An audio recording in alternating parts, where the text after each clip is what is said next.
Afternoon, welcome back to the channel. Today we're going through my top 5 tips for new photographers.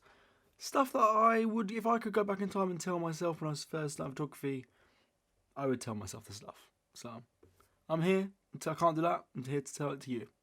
Let's go.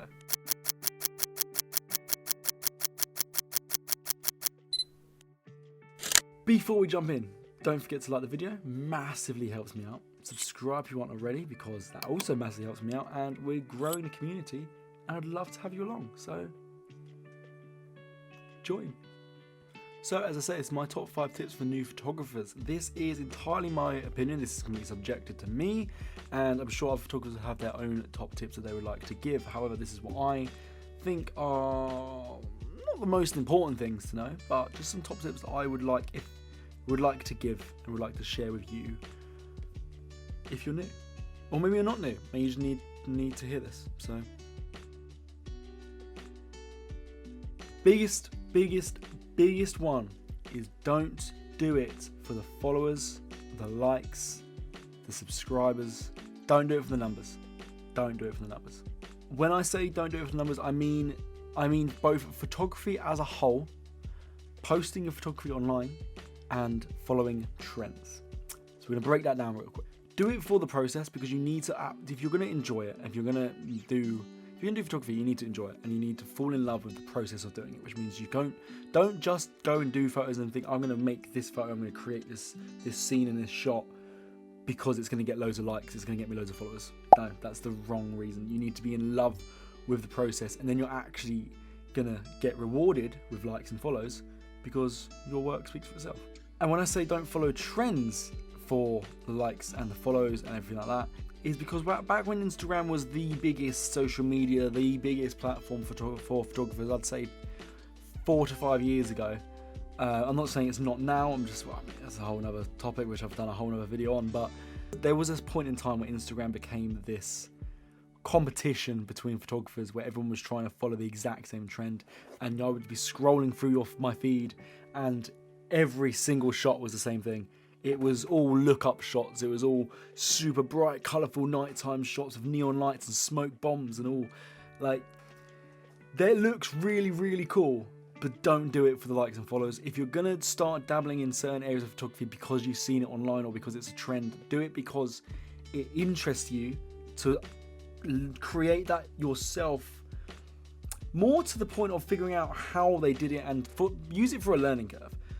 Jump on trends to learn from the trend. What can you learn? Learn how to do that thing. Maybe slow shutter speeds, like a really big thing at the moment. Jump on the trend to learn how to do slow shutter speed photography, how to create it your own, how to get your own creative look and style out of it. Don't do it like for like from everyone else just to follow the trend, because you're not going to learn anything, you're not going to get anywhere. And you're especially not going to stretch your creative muscles. Why did I say it like that? Number 2, don't be afraid to connect with other photographers. Reach out, Instagram, Twitter, Facebook, whatever. In person, you see a photographer walking down the street, they're shooting street photos and you're shooting street photos, go say hi. Don't be afraid to connect with other photographers, because that is the best way to learn. I mean this with any field, anything, I was going to say creative field, but anything in life. You learn, community is so good, and you can learn so much from working with other people. So don't be afraid to reach out and connect with them. It's just the best way. It's the best way to learn, and it's really good for you to have people to work with who are interested in the same things you're working on and the same things you're doing. You can bounce ideas around. You can it's just good. It's just good, especially in creative fields and hobbies and jobs and aspects, and just everything creative is really good with a sense of community. So don't be afraid to reach out to other photographers. This is the time-old one, and you're going to hear it so much on YouTube and Instagram and everywhere, and it's just, gear doesn't matter. Seriously, gear does not matter when you're beginning. Yes, there is the whole argument of gear does matter, because as you're getting older and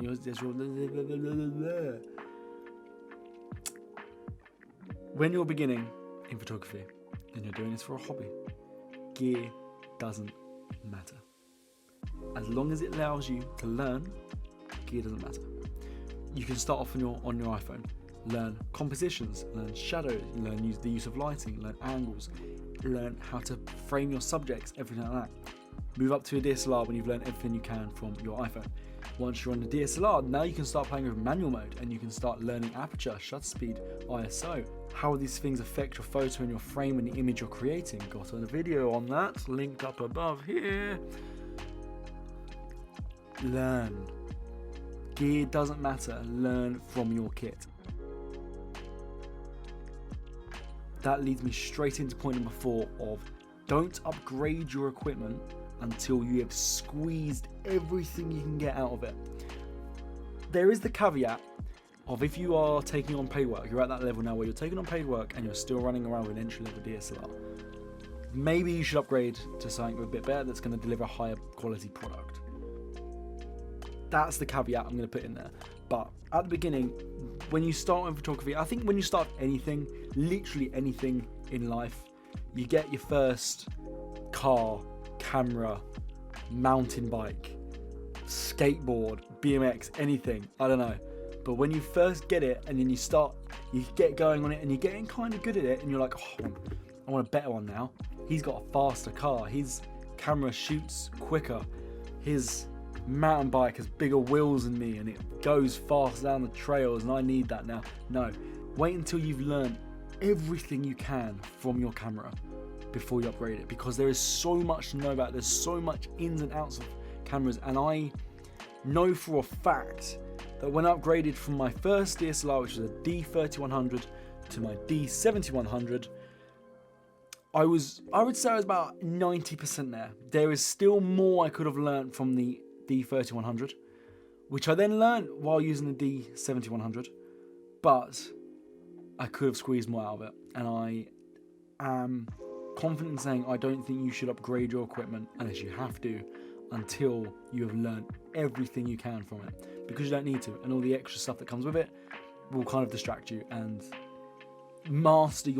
absolutely master your tool before you move on and upgrade it.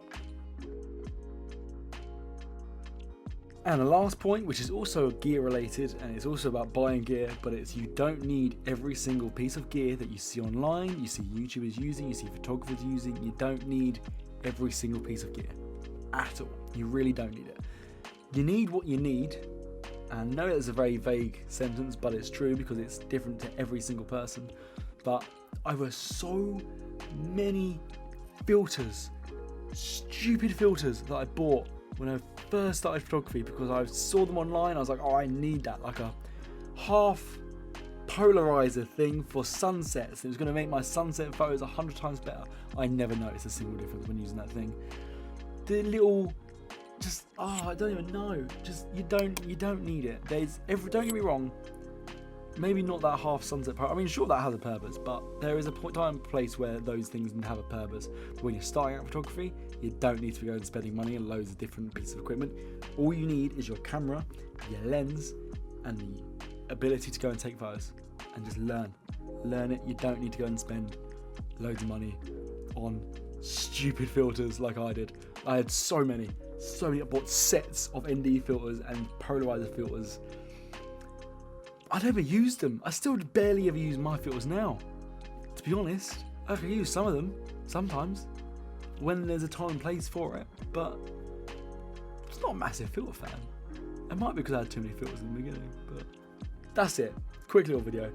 5 tips for new photographers getting started. Do's and don'ts. As from a photographer who has been there, done that, spent the money, regretted it. I think I threw all the filters in the bin. To I think I even sold one. I gave a couple to my cousin because he started photography. I think I gave him like one, actually, because I think I've been the others. It is what it is. Rambling on now. If you enjoyed the video, drop a thumbs up down below. It'll massively help me out. Subscribe if you aren't already. All the other stuff that YouTubers tell you to do. And I will see you in the next video. Don't forget to take the shots. Peace.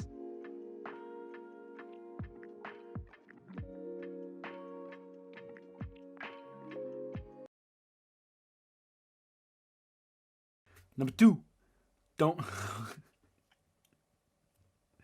Why did I say it like that?